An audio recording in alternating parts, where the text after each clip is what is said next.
Assalamualaikum warahmatullahi wabarakatuh. Salam sejahtera. Semoga anda penonton 360 dipancarkan secara langsung dari studio Bisri Pentas Bandar Utama berada dalam keadaan sihat, selamat dan berbahagia di samping keluarga tersayang. Baiklah saudara, malam ini kami akan memamparkan bingkisan berhubung pengurusan sijil halal. Apapun ingin saya tegaskan di sini, mungkin ramai yang barangkali tidak mengetahui. Jabatan Kemajuan Islam Malaysia ataupun JAKIM tidak lagi mengeluarkan sijil halal di negara kita. Kerana tugas terbabit diambil alih sepenuhnya oleh Halal Industry Development Corporation ataupun HDC. Dan setakat ini, selain daripada HDC, Jabatan Islam di negeri masing-masing, agama Islam di negeri masing-masing juga mengeluarkan sijil terbabit. Begitu juga dengan beberapa syarikat swasta. Dan malam ini kami kongsikan maklumat berhubung pengurusan sijil halal. Bukan saja penting bagi mereka yang beragama Islam, malah mereka yang bukan beragama Islam. Kerana halal bukan saja halal dari aspek syarak, tetapi juga thayyibah, iaitu selamat dan juga bersih apabila kita memperkatakan tentang makanan khususnya. Paparan pertama ini kami sediakan untuk anda. Fahamilah, nilailah dan fikirlah. Anda saksikan. Haris ke Shah Alam Selangor menemui pengurus besar Intekmal Resort and Convention Center, Hazrul Anwar Abdul Hamid. Menurut Hazrul, sijil halal di Pohon diluluskan 2 tahun lalu bagi semua dapur masakan hotel.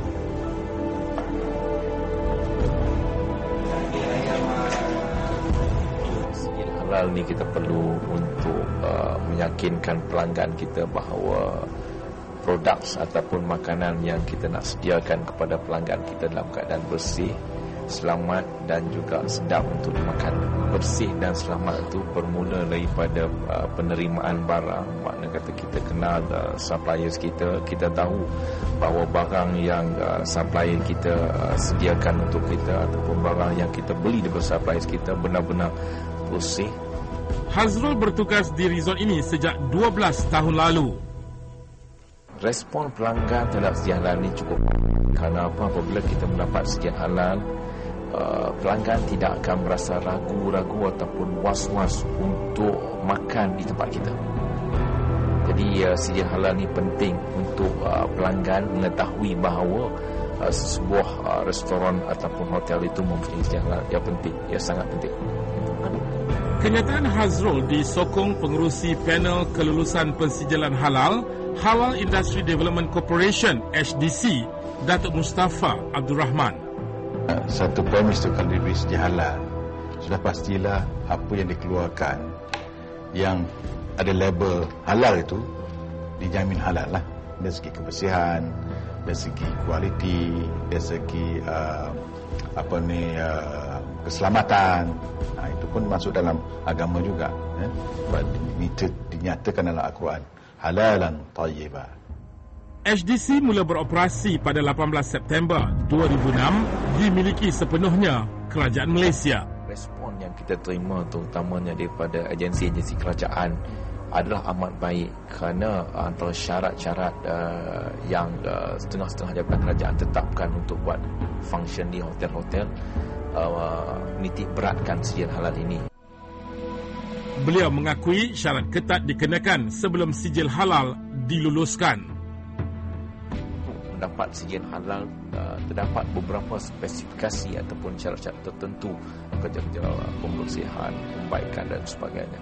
Apabila kita mendapat sijil halal itu bermakna premis kita memang sepenuhnya berada dalam keadaan bersih dan memang sesuai dan layak untuk mendapat sijil halal ini. Katakan satu restoran, satu halal, satu tak halal, dia minta, kita tak terima sebab dia akan pamerkan logo halal di restoran itu.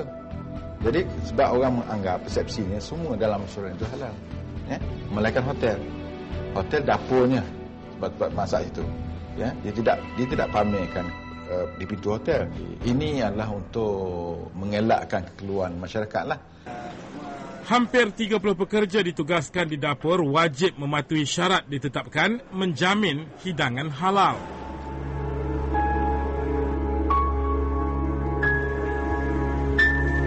Impact dia cukup baik apabila apabila Intekma mendapat sijil halal ini, kerana pelanggan tidak perlu gusar ataupun ragu-ragu tentang produk yang kita hasil. Kita boleh ada list of event-event yang datang ke Intekma Resort ini semata-mata kerana kita mendapat sijil halal ini. Walaupun pelaburan yang kita lakukan agak tinggi, tetapi kita cukup berpuas hati dengan respon daripada pelanggan. Kita memang cukup yakin bahawa produk yang kita hasilkan ini benar-benar bermutu dan juga benar-benar bersih. Dan setakat ini yakinlah bahawa usaha-usaha HDC, usaha-usaha yang dilaksanakan ini ialah bagi nak menolong masyarakat supaya mereka itu tidak bersusah payah di dalam menyelidik satu-satu, memperhalusi. Dengan kita ambil inisiatif ini ialah memudahkan masyarakat melaksanakan tanggungjawab mereka dan juga melaksanakan apa-apa yang keperluan-keperluan mereka dengan dibantu oleh pihak yang berkuasa.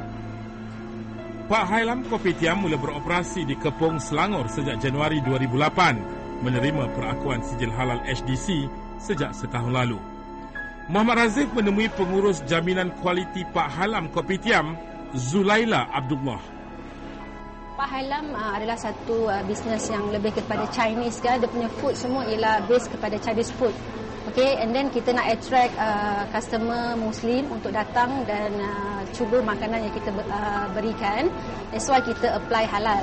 Bila kita ada halal, pentingnya confident, customer confident, macam orang kata makan tanpa was-was. So bila ada HDC punya logo, and then kita punya bisnes lagi bertambah maju lah sebab confident customer dekat HDC tu kita ada nampak perubahan daripada peningkatan customer yang datang. Tahun ni saja ya,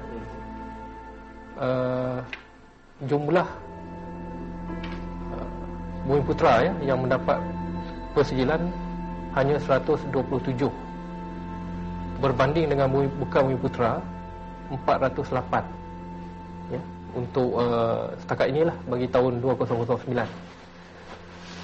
Jadi angka ni menunjukkan bukan Bumi Putra tu lebih kurang 4 kali ganda daripada orang Bumi Putra. Beberapa garis panduan wajib dipatuhi pihak pengurusan sepanjang proses permohonan sijil halal. Pertama, daripada segi raw material, maksudnya bahan mentah yang dibekalkan daripada supplier, macam ayam, kita ambil daripada supplier yang telah diiktiraf oleh JAKIM ataupun HDC.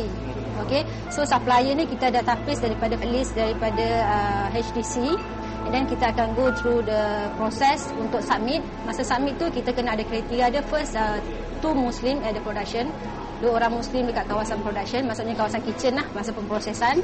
And then daripada segi kebersihan, daripada segi lesen dia,